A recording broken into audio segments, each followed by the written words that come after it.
اعوذ باللہ من الشیطان الرجیم بسم اللہ الرحمن الرحیم۔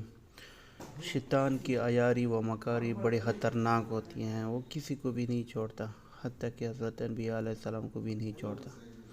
ایک دفعہ شیطان حضرت عیسیٰ علیہ السلام کے پاس آیا اور آ کر کہنے لگا، آپ تو وہ ہیں کہ اپنی ربوبیت سے شیر خورگی میں اپنے کلام کیا، جبکہ کوئی اور ایسا نہیں کر سکتا۔ حضرت عیسیٰ علیہ السلام نے فرمایا کہ ربوبیت و الوہیت تو اس اللہ کے لیے ہے جس نے مجھے قوت گوئی دی۔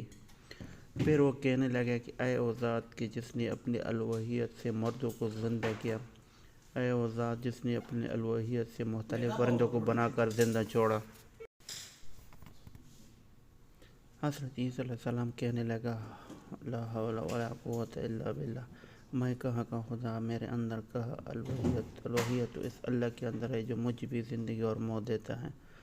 دراصل شیطان ان باتوں سے ان کو بہکانے کے لیے آیا تھا، تاکہ ان کے ذہن میں یہ ڈال دے کہ جیسے لوگ سمجھتے ہیں اسی طرح یہ الوہیت کے حامل ہیں، انہی خدائی صفات ان کے اندر ہے، تو خدائی صفات کا حامل بتایا اور ان کے ذہن میں یہ بات ڈالنی چاہیے تاکہ نعوذ باللہ حضرت عیسیٰ گمراہ ہو جائے۔ لیکن اللہ تو انبیاء کا کرام علیہ الصلاۃ کی حفاظت کرتا ہے اور اپنی عصمت سے ان کو نوازتا ہے، اس لیے حضرت عیسیٰ علیہ السلام نے فوراً یہ جواب دیا۔ معلوم ہوا کہ شیطان بڑا مکار ہے، عیار ہے، اور اس لیے وہ چیزوں کو